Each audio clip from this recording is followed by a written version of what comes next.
اور اے مسلمانوں جب تم زمین میں سفر کرو تو کوئی حرج نہیں ہے تم پر، کوئی گناہ نہیں ہے کہ تم کچھ کم کر لیا کرو نماز میں۔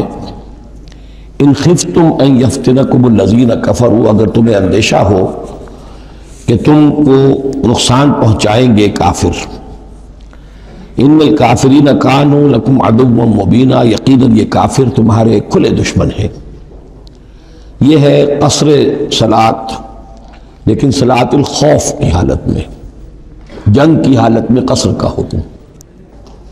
اور اس میں بھی خاص طور پر جو صورتحال تھی کہ جب حضور کے ساتھ ہوتے تھے تو اب اگر شکل یہ ہوتی کہ آدھا آدھا لشکر علیحدہ علیحدہ نماز پڑھے اور پھر حضور ایک کے ساتھ نماز پڑھیں تو دوسروں کو محرومی کا احساس ہوتا۔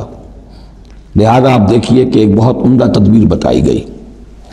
فَإِذَا كُنْتَ فِيهِمْ، تو اے نبی جب آپ بھی ان کے اندر موجود ہوں، فَأَقَمْتَ لَهُمُ الصَّلَاةَ، اور آپ نے ان کے لیے نماز کھڑی کر دی ہو، فَلْتَقُمْ طَائِفَةٌ مِّنْهُمْ مَعَكَ، تو ان میں سے ایک گروہ کو تو کھڑے ہونا چاہیے آپ کے ساتھ، وَلْيَأْخُذُوا أَسْلِحَتَهُمْ، اور جو دوسرے ہیں وہ اپنا اسلحہ لے کر وہ چاق و چوبند رہیں۔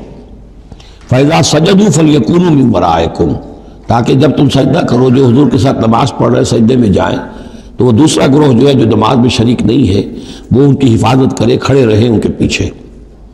وَلْتَأْتِ طَائِفَةٌ أُخْرَىٰ، اب اس کے بعد ہوتا کیا تھا کہ حضور نے ایک رکعت نماز پڑھا دی اور آپ بیٹھے رہے، دوسری رکعت کے لیے اٹھے نہیں، دوسری رکعت مسلمانوں نے خود ادا کر لی۔ اب جب انہوں نے سلام پھیر دیا چلے گئے تو جو پہلے جو تھے جنہوں اس وقت تک شریک نہیں ہوئے تھے وہ حضور کے پیچھے آ گئے۔